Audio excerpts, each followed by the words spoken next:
Recentemente, o PSOL, Partido Socialismo e Liberdade, ajuizou uma ação para questionar no STF a resolução do CFM, Conselho Federal de Medicina, que proíbe a prática da assistolia fetal para interrupção de gravidez acima de 22 semanas, quando decorrente de estupro. Lembrando que no Brasil, desde 1940, o aborto é permitido em 3 casos, sendo eles em caso de anencefalia, quando oferece risco de vida à mãe ou quando a gravidez é proveniente de estupro. Mas afinal de contas, do que se trata esse procedimento da assistolia fetal?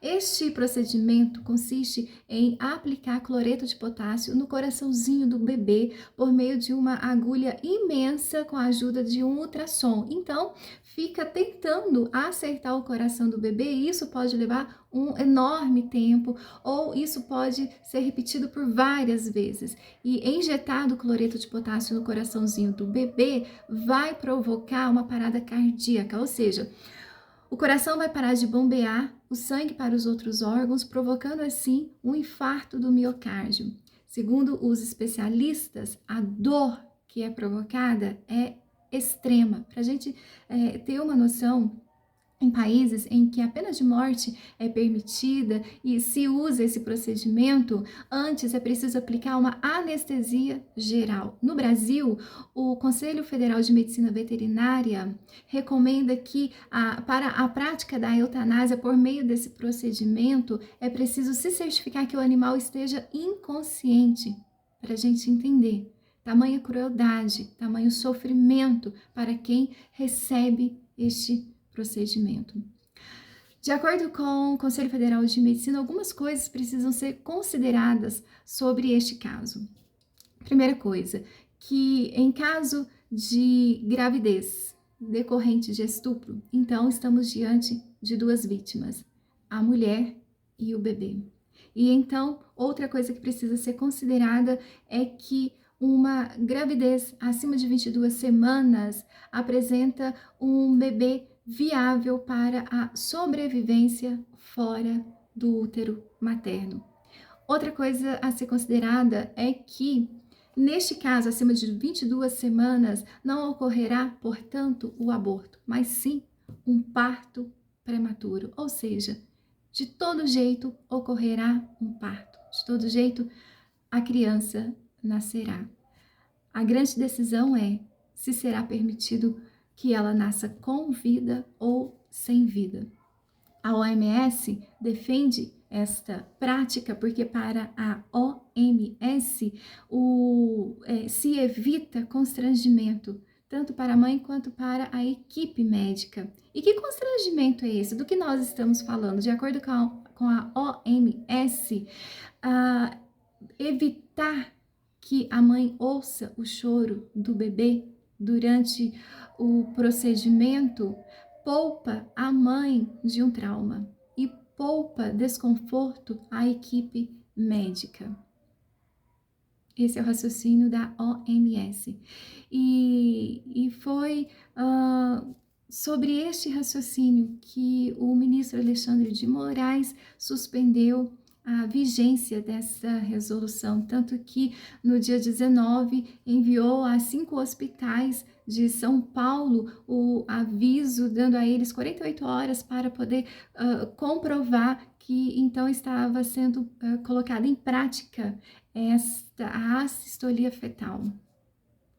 Bem, de acordo com o Conselho Federal de Medicina, esta criança, esse bebê acima de 22 semanas, já possui, então, como já disse, condição viável para poder sobreviver fora do útero da mãe. Sendo assim, a prática da assistolia fetal é considerada ilegal, ou seja, ela é desnecessária. O CFM pontuou que, de acordo com o Código de Ética Médico, realizar ou indicar ou praticar qualquer ato médico desnecessário, isso é considerado um ato ilegal e, portanto, deve ser evitado, não pode ocorrer. Nós sabemos que no Brasil existe uma quantidade imensa de famílias que anseiam por adotar uma criança. E sabemos também que existem outros meios para poder poupar a vida de uma criança. Nós sabemos que se trata de uma situação que repudiamos, uma situação advinda do estupro. Nós repudiamos qualquer ato de violência, mas estamos diante de duas vítimas. Isso não se pode negar, tanto a mulher quanto o bebê. Existe um programa chamado Entrega Legal, que é muito interessante, mas que ainda precisa ser amplamente divulgado. Este programa, o programa Entrega Legal, ele é amparado, ele em conjunto, em acordo com o poder público, o poder judiciário. E ele oferece à mulher, além de total sigilo, amparo psicológico, amparo econômico e possibilita que a mulher vá até o final da gravidez e então tenha a oportunidade de entregar esse filho para adoção, sendo para uma família que foi cuidadosamente analisada para poder receber esta criança. Então, essa mulher contará com todo o sigilo de todos os profissionais, do início ao fim. Inclusive, a mulher ainda terá 10 dias para poder decidir se vai ou não querer permanecer com o filho. Muitas, 50%, desistem de doarem os filhos, então elas permanecem com os filhos, mas com relação ao sigilo, todos os profissionais que estão atendendo a mulher, eles são obrigados a oferecer esse sigilo sob pena administrativa, penal e civil. Então, tanto no Poder Judiciário, quanto a equipe médica, os enfermeiros, todos manterão o sigilo do início ao fim. Então, entendemos que muitas mulheres recorrem ao aborto por estarem em situações como essa. Então, muitas mulheres se encontram desamparadas, desesperadas, vulneráveis, com medo de serem expostas e entendem ser o aborto um meio mais eficaz. Mas aquela mulher que deseja obter mais informações sobre o programa Entrega Legal, que pode ser uma alternativa para poder preservar a vida do bebê, essas mulheres devem se dirigir ao Conselho Tutelar da cidade ou à Vara da Infância.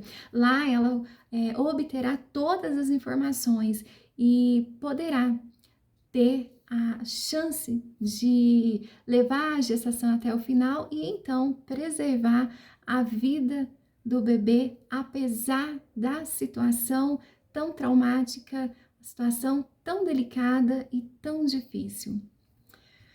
O artigo 2º do Código Civil fala sobre a personalidade civil e fala sobre os direitos do nascituro. E a redação diz o seguinte: a personalidade civil da pessoa começa do nascimento com vida, mas a lei põe a salvo desde a concepção os direitos do nascituro. Nascituro, o bebê ainda no ventre materno. Muito tem sido questionado a respeito de quando começa a vida. E muitas são as argumentações, não é mesmo? Temos ouvido, por exemplo, que a vida começa quando se tem presente o batimento cardíaco. Mas o que dizer daquelas pessoas que dependem de um marca-passo para viver? Então, estariam elas condenadas à pena de morte? Evidente que não. Algumas dizem que a vida começa quando se tem a atividade cerebral. Mas o que dizer daquelas pessoas que se encontram vegetando numa cama? estariam essas também condenadas à pena de morte? Evidente que não. Outras vão questionar que é preciso ter acesso ao aborto quando se trata de uma gravidez indesejada. Mas quantos de nós temos que conviver com tantas pessoas indesejadas? Estaríamos então habilitados a sair cometendo homicídio? É claro que não. A verdade é que a vida possui em si mesma valor. E esse mesmo valor parece que tem sido desprezado a cada dia que passa, especialmente pelas próprias autoridades. A Bíblia e a biologia já se manifestaram, elas entendem que a criança não nascida é um ser humano, é uma pessoa, e que matar essa criança é sim cometer um assassinato. Talvez vocês também tenham tido a sensação de que ultimamente tem se perdido a consciência, a noção do alto valor da vida.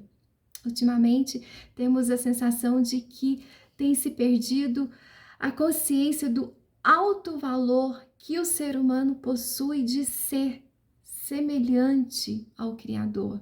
Todos nós fomos criados à imagem e semelhança de Deus, mas parece que isso tem se perdido no tempo.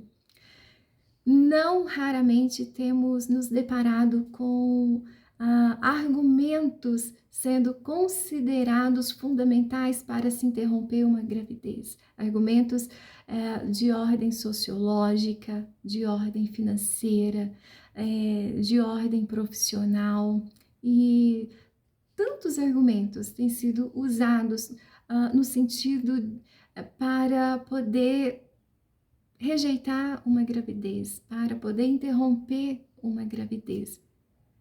Mas, inquestionavelmente, nós sabemos que nem tudo que é legal é moral.